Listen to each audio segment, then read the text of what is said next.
Okay.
So let's start the webinar. A very good afternoon to all participants who have logged in here today. My name is Chiang, and I'm part of the MPC EEPN team who will be assisting in today's webinar. MPC EEPN truly appreciate everybody's attendance today. We have taken off time from our busy schedule to join. Right. But before we officially start, allow me to share some house rules for today's webinar. Safra, can we share the house rule? Yes, thanks. So, house rule 1, please mute all your microphones as a courtesy so that we can have a clear and a focused webinar. For Q&A, questions will be preferably asked through keying into the chat box in the WhatsApp, in the webinar apps, right? Similar questions will be clustered together and prioritized to be answered in sequence. Verbal, let me see. Verbal questions can be asked towards the end if you have time. When you are asking the verbal question at the end, you can click the raise hand button. A copy of the webinar slides will be provided upon request. So once you are done with the webinar, you can email to Mr. Cheng, who is a presenter for today, his email, and then he will send you a copy of the slides. Any other feedback or suggestions for webinar are most welcome, and you can email to oneway@mpc.gov.my. Okay, so these are some of the house rules, and we appreciate everybody to comply to that. Next, I will need to introduce our speaker for today, Mr. Cheng, CEO and Director of Alliance Sedia Berhad. Alliance is headquarters in Penang and currently operating an Industrial 4.0 tech center at Batu Kawan, Penang. Alliance is one of the 8 technology centers worldwide that MPC have signed MOU with, and one of the key objectives of the collaboration is to support local companies with their Industrial 4.0 journey. Given our current situation with respect to MCO, Alliance has stepped up and volunteered to offer a series of Industrial 4.0 webinar, because we believe that we should always continue to prepare ourselves during the slowdown, and then be ready to transform once this crisis is over. Right. This series of webinar will allow participants to know what is Industrial 4.0, and then followed by the next series, why we need to embark on Industrial 4.0, and subsequently it will teach us how to go about implementing Industrial 4.0. So it will be a 3-phase webinar series. Without taking too much of a valuable time, I'll pass the floor to Mr. Cheng, who is also on standby already. So back to you, Mr. Cheng. Hi, thanks, Chiang. Yeah, hi, good afternoon, friends. So let me share the screen. So I believe you already can see the screen. All right, yeah. So good afternoon to the ladies and gentlemen, and welcome to this online training brought by MPC and EEPN. As Mr. Chiang just introduced, my name is Cheng from the Alliance, and we have been working closely with the MPC and EEPN to help the industrial players to embark on the Industrial 4 journey. So we just welcome you to come together and to do this Industrial 4 together, right? Yeah. So as Chiang mentioned, this online training consists of 7 series, and today is the first series, Understanding the Industrial 4. So the coming one will be the steps of implementation, and also we are going to talk about the challenges and also that solution. So as you know, implementing Industrial 4 never been easy, right? So we hope that in the future we will organize other series which is focusing more on the technologies such as the Internet of Things, big data analytics, and also artificial intelligence and the system integration and cyber security as well. So the objective we organize this online training is to enable the participants to have a good understanding of Industrial 4 and also to be equipped for the implementation. So we hope that you can stay tuned for the future announcement from the MPC. So we also hope that after all this training, you'll be able to start your Industrial 4 project in your organizations. Right? Yeah, so as for today, our focus is on the two W's. The first one is what? What is Industrial 4.0 and what are those involved technologies? Right? And the second W is why. Why Industrial 4 is needed. Right? So come to the question of what is Industrial 4.0, and as you know now Industrial 4.0 has become a buzzword in the whole world. Anywhere you go, in the government meeting, in the private discussion, even in the school, in the university, people will talk about Industrial 4.0. What exactly is Industrial 4.0? As you bring this question to ask your friends or colleagues, right, likely you will get the different answers from each of them. This one reminded us of the story of the group of blind. They try to guess how the elephant looks like. Still remember the childhood story? Right? Then one blind say elephant is like a rope because he was holding the elephant's trunk. The other blind said, well, elephant actually is like a wall. Why? Because he was touching the elephant's stomach.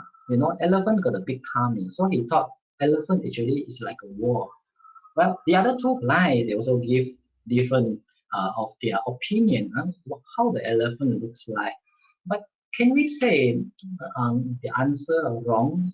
I don't think that they have given the wrong answer. It's just that it's not the complete answer. Okay, come back to the question, what is Industrial 4.0? Some may say Industrial 4 is about digital factory. Well, yeah, another one may say is a smart manufacturing, and some will say perhaps it's the AI, since everybody's talking about artificial intelligence now, is another buzzword. Well, yeah, since Internet of Things is also quite commonly been mentioned, one may say Industrial 4 is a Internet of Things, right? And again, can we say all these wrong answer? No, I don't think we can say it's the wrong answer. It's just that it's not complete, right? So today, we will spend the next few minutes to discuss what is Industrial 4, right? Travel back to about year 2010, it happened in Germany. The German government, they have a project called high-tech strategy, right? So German, as you know them, they are very good in manufacturing technologies. Some of the household name, I mean industrial household name, such as Siemens, Festo, Bosch, SAP, and others as well. They are well known, right? Their technology is excellent, right? So those days, the German government was thinking how the future factory will be looking like, right? So they would like to continue to stay ahead of other nations when it comes to the manufacturing industry and also their technology. So they call these technology people and also the industrial player and the researchers and the scientists, even the government officers to come together, right? And to define, even to make recommendations, how to stay ahead of other nations and how the future factories looks like, right?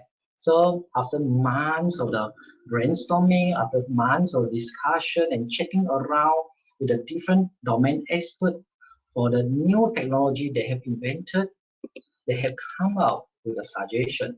The future technology will be a computerized manufacturers. Computerization in the manufacturing, right? So subsequently, this working group, it was renamed by the government as a Platform Industrial 4.0. Platform Industrial 4.0, at the moment they grow very big, and in fact there are many working groups inside the Platform Industrial 4. They are busy defining the standard. They are to recommend to the industry what will be the new relevant technology for the Industrial 4.0, right? But somehow those days, this is a recommendation to the government. It got to be a computerized manufacturing. It's something quite technical. We are going to elaborate on this. Yeah, well, how to make the computerized manufacturing happen? is about convergence of the operational technology and information technology. You are marrying the two technology together. One is the tangible technology. Operational technology is tangible. Information technology, at the other hand, they are intangible. And you are going to bring this tangible and intangible together. This actually is quite a tall order. Huh? So operational technology, as you know them, you go to your manufacturing floor, the production floor, you see all the operational technology. We call it OT, right? Those are automation stuff, those are machines, you see the conveyor, you see the robots. All those are hard and dry things, right? But at the other hand, the IT is talking about the information, it's talking about the network, it's talking about data. It's something you can't see, you can't touch, right? How to bring them together? This is a tall order, but this is a foundation of the Industrial 4.0, right? So,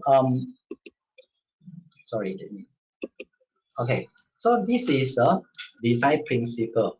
How to make this convergence of the OT and IT together to enable computerization in the manufacturing. And these are the design principles recommended by this platform 4.0 or the working group. Right? It's talking about the interconnectivity. Interconnectivity, that means you are connecting things. Right? Well, connect what things? We are talking about beyond just connect a few machines together. We are talking about connecting all the workstation, all the machines, all the hardware, all the tools, all the devices, in the component, even the software station as well. It's about interconnectivity. Everything will be connected, right? And the second design principle is about the information transparencies.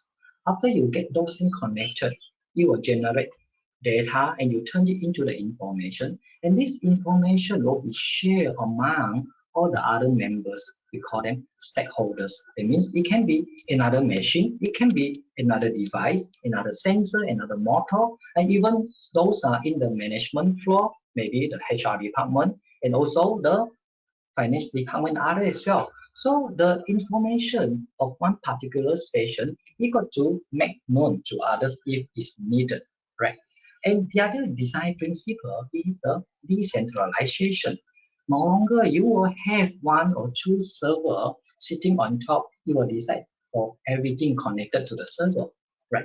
Here, the decision making it will be decentralized. Now, everybody actually now it will form a small group, a small station, and they will decide for themselves. It's a decentralization, and we are going to elaborate more in the future series. All right.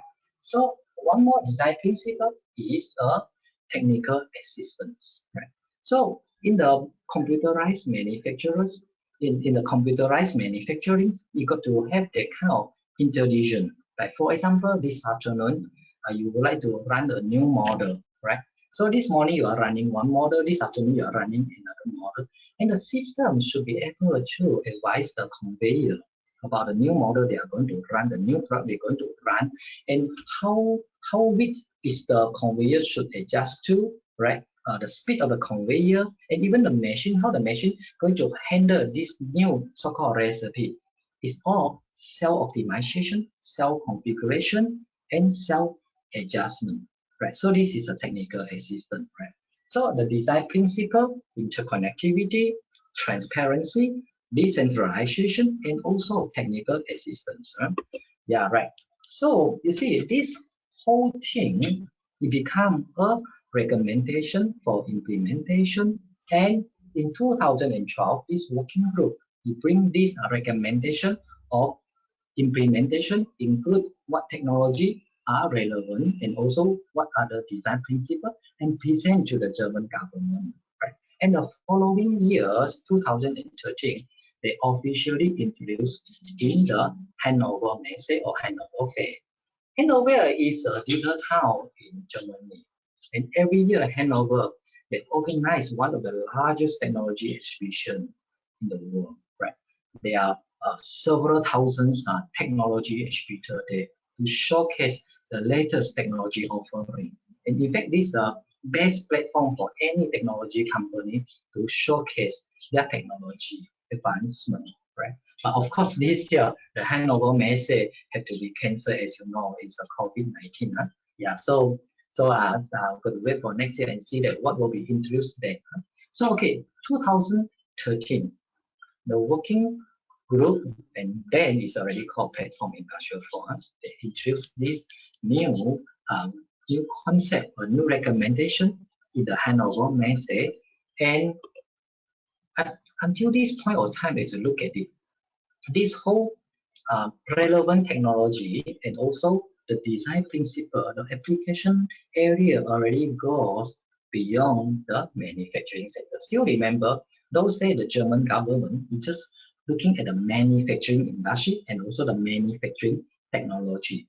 But up to this point of time, all these design principle and the technology already go beyond manufacturing sectors, right? You will see many things. For example, today we have this online training, and it also made possible because of those i4 technology. Is a cloud computing and others as well, right? So now quickly we move forward, and one might ask, why is called Industrial 4, right? So those committee, those working group, they can use other name as well. But why they call Industrial 4.0? Okay, ladies and gentlemen, since the civilization of mankind and technology never been stopped, evolved, and technology been invented. As we look back for a couple of 100 years, right, we have seen some game-changing technology have caused a lot of changes in the social structure, in the way people communicate, in the way people do trading, in the way people do traveling and also business as well, right? So all this game-changing technology, it will bring about all those big changes, during the time, right? So as you look back in the second half of the 18th centuries in Britain, in those days, most of the activities are textile making, iron making, coal production, right, in the Britain. So they are the kind of society is more on the agro-based and also home-based and handicraft society. So you see, so when people start to introduce those new technology, especially for the flying shuttle and also the spinning jenny, which really improve a lot on the production of the textile, right? Then, just as I mentioned, the co-production, right? The the power loom was introduced to enhance the productivity. But among all, one particularly standout technology was a steam engine. Steam engine, as you know, James Watt, he modified the steam engine. It was entangled with the rotary motion. So this one actually give birth to those like in the steam ship, steam locomotive, and even eventually it become all those the train with the railway. So as I say, it changed how people travel, it changed how people communicate, right? So it bring about those revolutionary change, those say in Britain. And before long, somebody bring this set of technology across the ocean. We go to US. It caused a lot of changes in US as well. This, but anyway, it take about 100 years later to trigger another industrial revolution. And this time is in US, in the Europe continent, and also in Japan. There is a great time of invention, right? Of course, the one stand up one is the electrical generator and electrical motor. Still remember Michael Ferrari. So, but anyway, the second renovation, we see a lot of great men, people who are well known to us. People like Thomas Edison, people like what I mentioned, Michael Ferrari, and people like Benz, Henry Ford, Lumley, the car makers, right? And again, all this technology bring about huge changes. And this way, the working class rise, and you created a very wealthy middle class, and labor union was formed, And people, the way they do business again different. And this way, big factory was built. The largest one perhaps will be one done by Henry Ford. At the peak time is 50,000 workers under one roof. You imagine 50,000 workers under one roof. So this way, the modern way of the management, the organized workers to form a small group to, to, to specialize in certain tasks. So this is the second industrial revolution. Right? So the historian basically recognized the about year 1960s, year 1970s, when the introduction of those are personal PC and even the internet, all this and the advanced electronic, the PLC, when it come into picture, it enabled the automation, the automated production. And the historian recognize it as a third revolution. Is again, you see how people communicate. Now people communicate with each other, the phone and the handphone, the email, and others as well. It was an industrial revolution three. Right? At the moment, we are just at the beginning of the fourth industrial revolution. We have already seen people communicate in a different way. People travel in a different way, right? We were surrounded by all those new technology, and all the new technology is triggering another revolution, and all this technology will be the one we are going to explore one by one later, right? So as I said, the working community those days in Germany, right, this 2010, 2012, right, they actually, when they consider the future factory, they look at all this technology, they know well that this is going to trigger another industrial revolution. That's where the industrial 4.0, the terms come from. But as I mentioned just now, industrial 4.0 is mainly focusing on the manufacturing industry, right? So when we talk about industrial revolution, it's already beyond just manufacturing industry. It's talking about lifestyle, it's talking about culture, it's talking about business and other things as well, right? Okay, so after this, we are going to discuss on those technology which bring about the revolution, the fourth revolution. But before that, we will take about 30 seconds break for you to send in those questions you have. So as Mr. Chiang mentioned just now, you can tap in those questions and you send through the chat one. So we'll take 30 seconds break.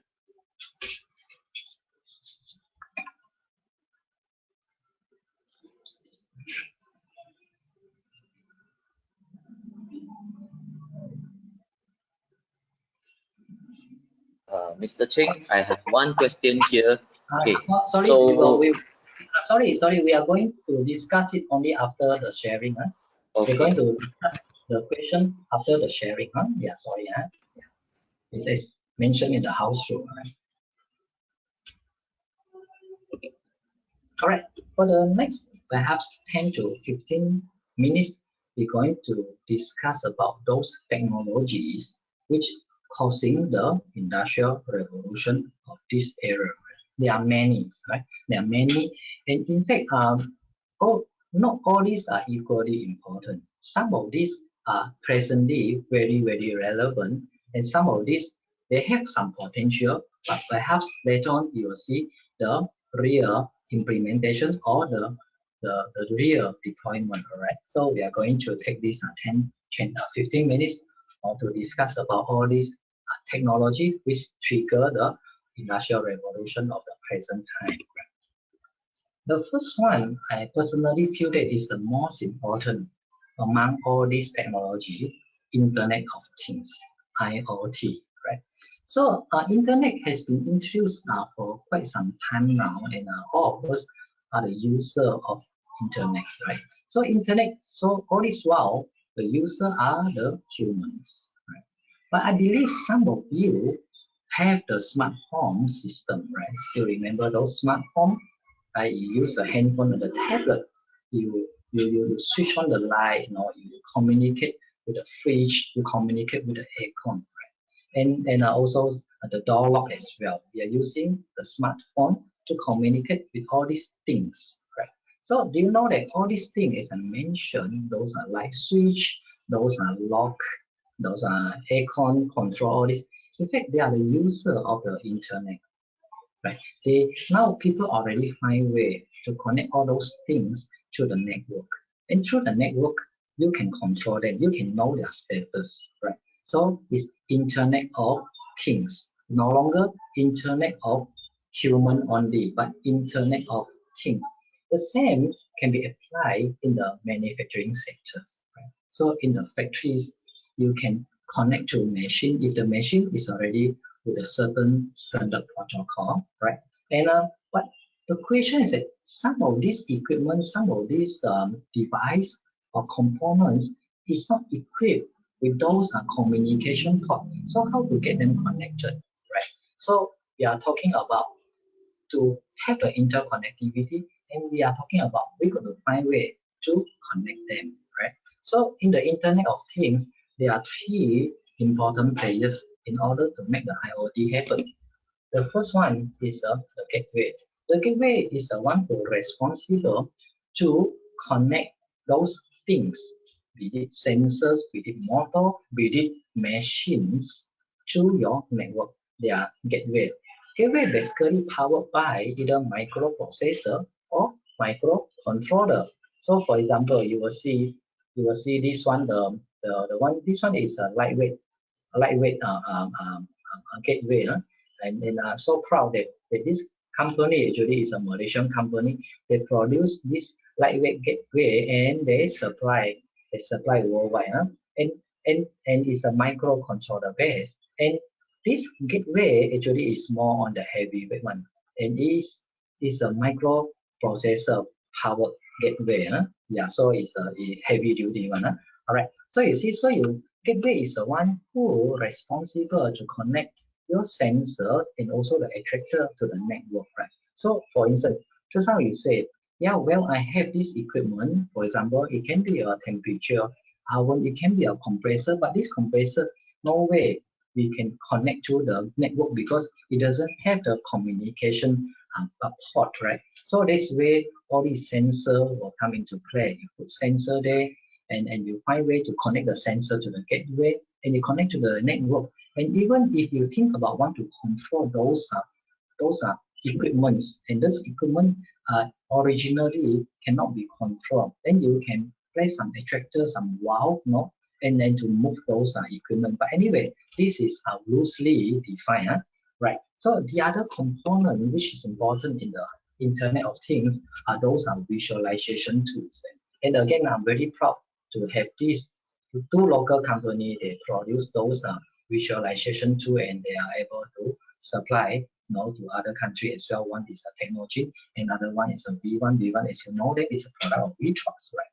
So in order to make the IoT happen, then you will need to have a gateway, and also those are sensors, and the attractor, and also the visualization tool to make you at one glance to understand the condition of the machine, the performance of the equipment, even the running status of various devices. This is a visualization tool. We're going to have one series mainly on the IoT, so we hope that you won't miss that one. We are going to talk more about the IoT technologies. Yeah. So moving forward, after you get all these devices connected, right? And still remember, in the past, there are many devices, components, and even tools and the machine which cannot be connected. But through the IoT technology, now it's possible to connect them. But this one it leads us to another challenge. We seems to have too many data, right? In the past, no connectivity, no connection, no problem. Now you have so many connectivity, and all these stations keep sending you data. And the data, they can be in different shape, sizes, different form, right? The traditional way of the data management cannot cater for this new data generated, right? What are those new data? It can be those text data generated by the sensors, but if you touch those vision, for example, cameras, the camera, it will capture video data, it will capture the image data, and this data, they are huge. And this data being generated not just a 5 minutes once or 1 hour once. No, actually it's generated every second and even less than a second, right? It generates a big chunk of data, and as I said, the traditional way of data management, which leverage on those SQL and also the Excel, it is no longer sufficient to cater for this. So this way, we have all those new tools to handle the big data. Big data is characterized by 4V. One is a volume. Now you have a big volume, right? You have many connectivity. They all generate data non-stoply, right? So you got the big volume. And second V is variety. They all come in different format, right? Some in the video form, some in the image only, some in the text and others, so email or this. In veracity, this data work keeping. This data work analyze this data, not the fake news, for example, and the veracity is another V of the big data, and the other one is a velocity. As I said, this data generated and they're coming in fast, right? So the traditional way of data management no longer sufficient to handle this, right? Yeah. So this is a 4V of big data. And again, from the data, what can we do? We already mentioned, coupled with IoT, you can have those remote controlling, remote monitoring. And with all this big data, one beautiful thing it can happen that is called artificial intelligence. But anyway, as you know, artificial intelligence is not the new thing. Since 50s, there are people trying to develop artificial intelligence technology. People like John McCarthy, people like Alan Turing, people like Minsky. These are the pioneers in the AI technology. But somehow AI technology doesn't see the big breakthrough those days because we are lacking two things. One is a sufficient data. Another one is the computational power. Right. So here is that now with the advancement technology on the CPU, GPU, the FPGA, and even with the big data, we are able to do the artificial intelligence. So this is we are going to have another series on the big data and artificial intelligence. Then here come to the cloud computing. Cloud computing, then when you have everything connected, you start to collect data. Then this way, the data becomes so big that your local storage is not able to cater for that. Then you start to look for a storage. That's where you start to store those things in the cloud platform. This cloud computing come in. At the moment, those cloud service company, those giant, they provide those services such as a software as a service, the platform as a service, the infra as a service. You can store your data there. You can use a platform for the development of application, and also you can use it now to develop new software and use a platform for some business activities. So this is a cloud computing. So yeah, again, once you move things out of the four walls of the organization, the security become important. Cybersecurity at the moment is one of the big link of all these industrial 4.0.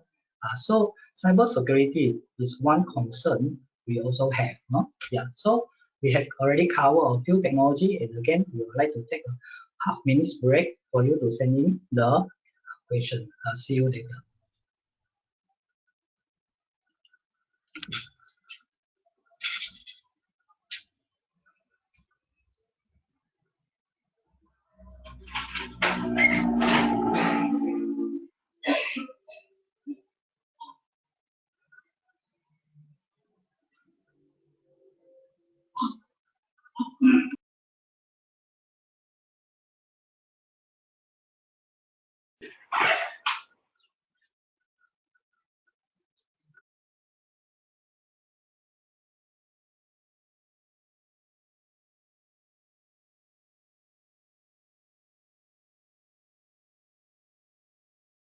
Okay, welcome back. Yeah, we have touched on the IoT, the cybersecurity, the Internet of Things, and the big data. Yeah, so quickly moving forward. Yeah, so now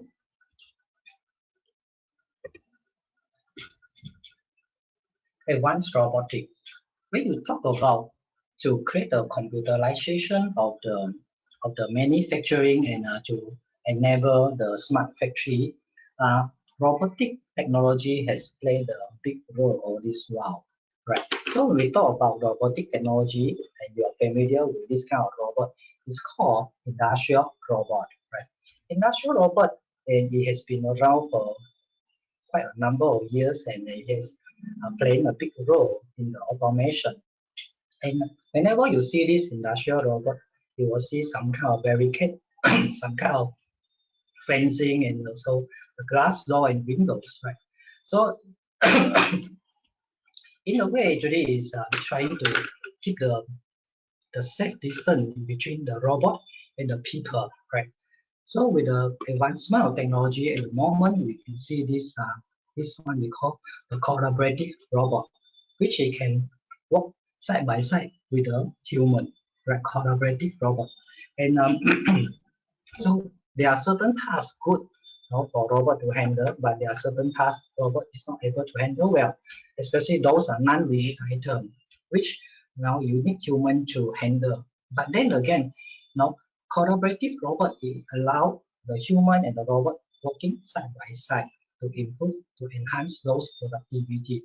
The only setback about collaborative robot is that the payload is not so high. I think at the moment the maximum payload for the collaborative robot, in short we call it the cobot, is about 35 kg. 30, I think 35 is the maximum already.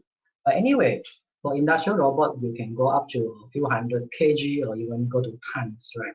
So, but we believe, in the days to come, the collaborative robot will be able to cater for even for those bigger payload application, right? So yeah, well, this one is talking about how to integrate those robotic solutions so that you can achieve a higher degree of automation. In the slide, you can see that the cobot actually is sitting on top of the AGV. You have two robotic systems integrated. It can perform even more things than just having one robot, right? This one you can think about how to help you to save those workforce, for instance, right? Yeah, now you can have this robotic arm, it acts as a human's hand, and also the AGV with the human's leg, and this one you will replace a lot of job, which only can be handled at the moment by those operator and technicians. And we have seen some application where the drone, the drone carry those robots in the farm to do the fertilization, the irrigation, and also drone with the robot. Now the drone carry the camera and also the robotic arm, to do delivery and other things as well. So when you integrate all those robotic solutions together, many more things you can do. Right? So if you like to do those stuff like the light of manufacturing or those smart factory, you may want to consider to integrate all these robotic solutions together. So this one you will definitely even have more technology they are going to introduce in the data days. Right? So system integration. Still remember earlier on we talked about the design principle of the computerization in the manufacturing. And the first one is interconnectivity. Right? So interconnectivity say is much easier than done, right?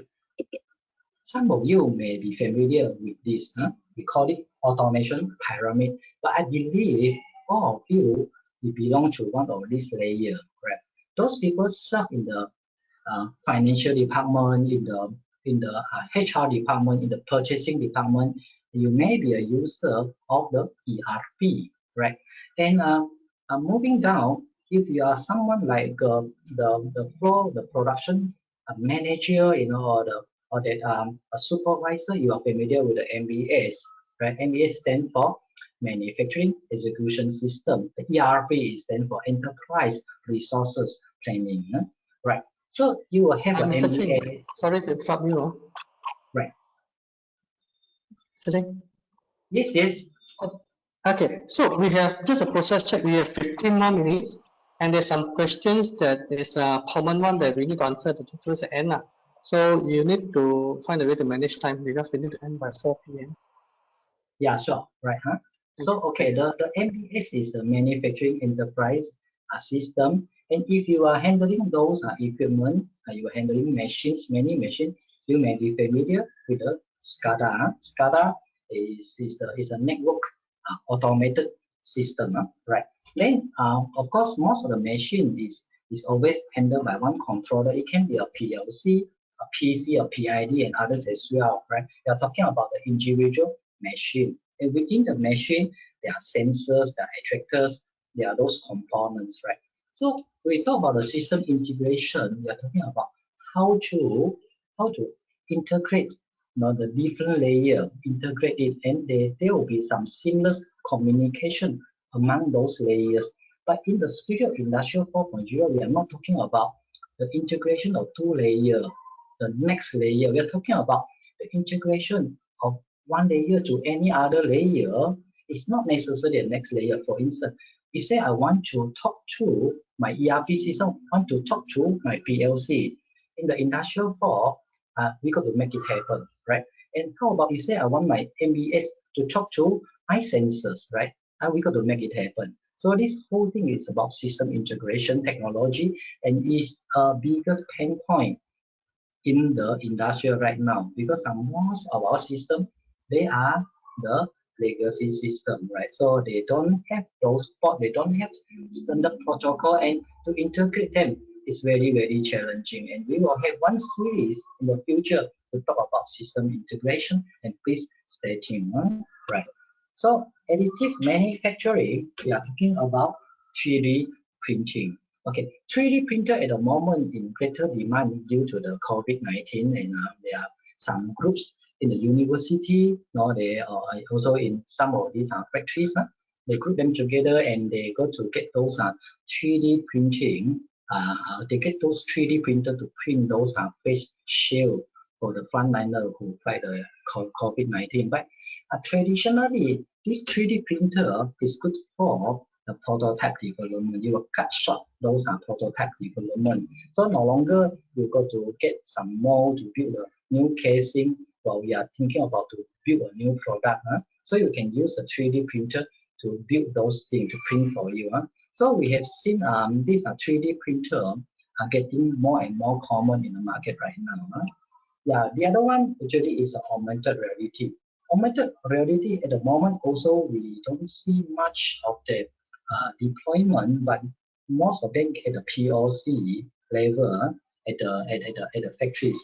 So augmented reality is basically is superimposed of the real environment picture with the computer synthesized image. You superimpose them together, mainly for training, for maintenance. But of course, talk about AR, we cannot not to mention the Pokemon Go. So a few years ago, and I still remember those people.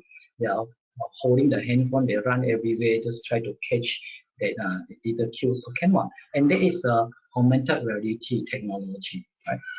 Yeah. So the other one is a simulation. Simulation those are mainly on the software tool to help you to cut short the time when you want to set up a new lines. Okay. So now you are the process engineer.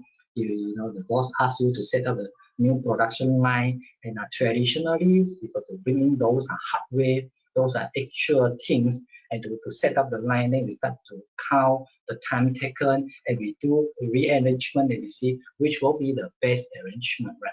So there are software, coupled with other tools to make all these simulation possible. That means that instead of setting up the physical line, you can all do it using your computer. You cut short the time taken to build a new line. All right.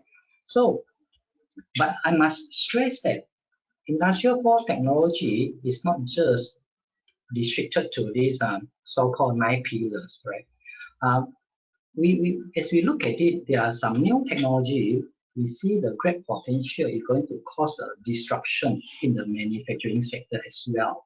Now people talking about blockchain, people talking about quantum computers. Yeah, these are the technology which can cause disruption to the manufacturing sector as well. Also, bear in mind, when we talk about i4 technology, it's not about the 9 pillars or 11 pillars or 16 pillars, but whenever technology now people introduce, people invented, which potentially can cause a disruption, we can include them into the i4 technology. Right? So yeah, so if you have any question, please feel free to send in and we are going to discuss. Later on, we may not have enough time to address all the questions. So you can email to us and then we are going to answer it one by one. All right.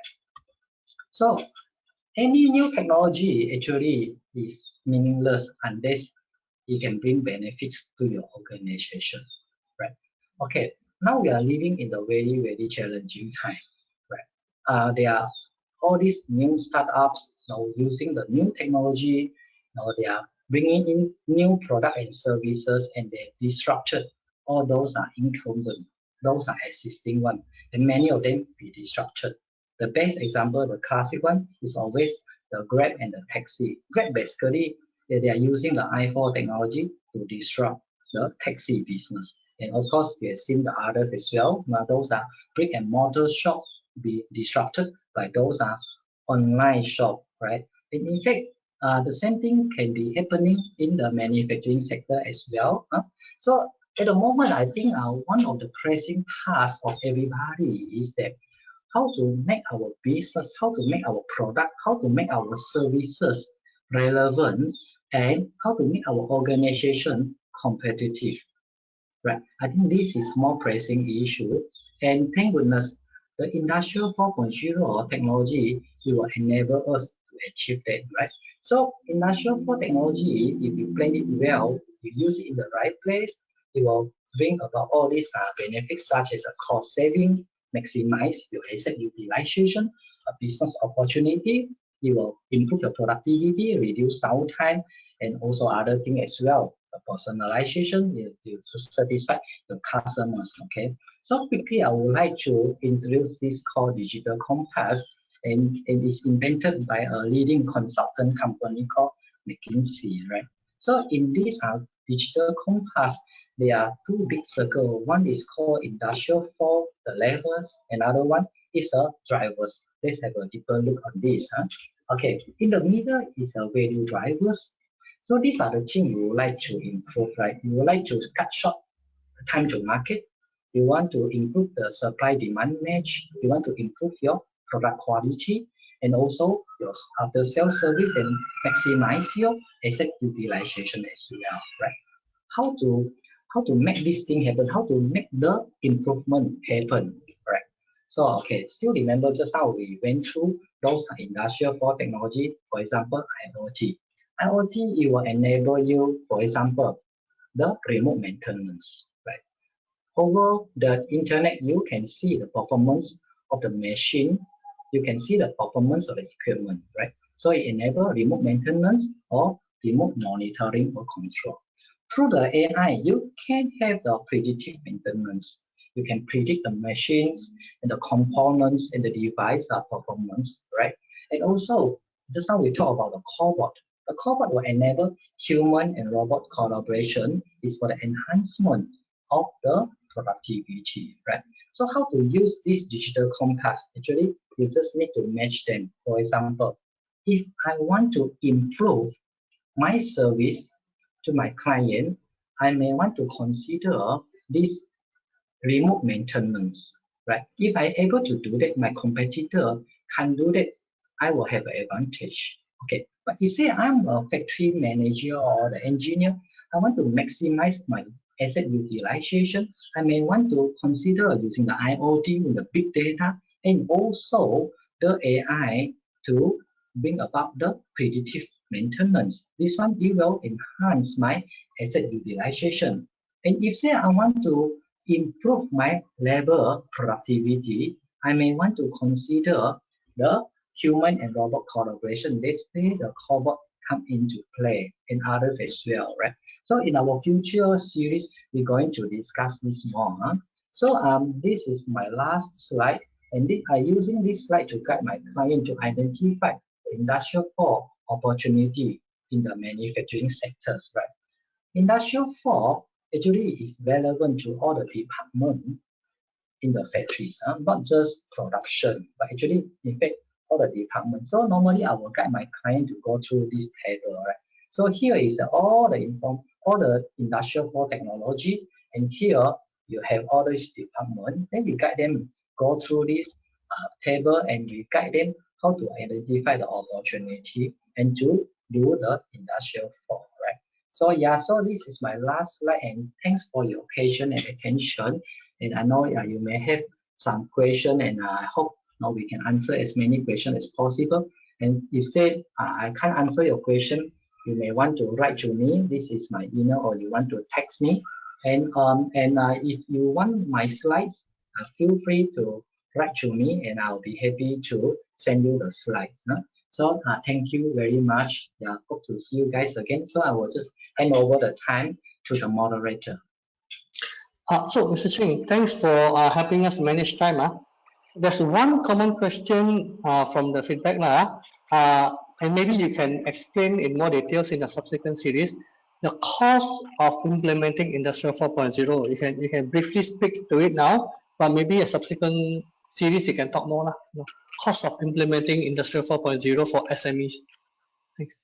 Even for the SME, we have handled some Industrial 4 project, in the range of even as little as about 10,000, right? It can be as huge as 200,000. That's why the next series is important, because the next series is the step of implementation. This way we will guide you to go through all the steps you need to know. What are those do's and don'ts, and how to start it, right? Because Industrial 4, as we know, is a journey. Industrial 4 is not that there's a finishing line. Once you hit the line, that's it, complete. No, it's a journey. And in fact, it will not stop. It will just keep evolving and keep enhancing, right? So, but anyway, some of the pilot project I've done for our client, as I mentioned here, it can be as little as 8 or to 10,000 only, right? For example, machine connectivity, and my client only got 2 or 3 machines they want to get connected so that they can do remote monitoring. For that kind of project, I believe you can do it less than 10,000 for the whole project. So it depends. But as I say, there is a common misconception in the market right now is that Industrial 4 is expensive. But the good news is that it's not necessarily so. And as I said, at the moment, the MPC and also MIDA and the MITI, they are very, very keen to help the SME to embark on the Industrial 4. So you may want to talk to MPC to get those readiness assessment done, and after that, write to MIDA for those matching run. But remember what I said, it's not necessarily costly, right? Yeah, hope I can answer your question, and perhaps next series you would like to join us again, right? Okay, so Safra, can you go back to the slide to have the contact person for MPC? And while you do that, I will do the closing. Safra. Okay, while Safra is doing the one, in closing, I would like to thank all participants that who attended today's webinar. So the last bullet at the housekeeping rule. Any feedback, suggestions regarding the one for MPC, you can email to oneway@mpc.gov.my, right at the bottom. So in closing, we'd like to thank all attendees for today's webinar. I'd like to thank Mr. Cheng for his valuable sharing today. And then we look forward to a subsequent series on why we do that and how we do that and how to implement the one and the cost involved in doing the one. So till the next time, and I think we are trying to end the 4 o'clock. So till the next time, take care and stay safe, everybody. Thanks.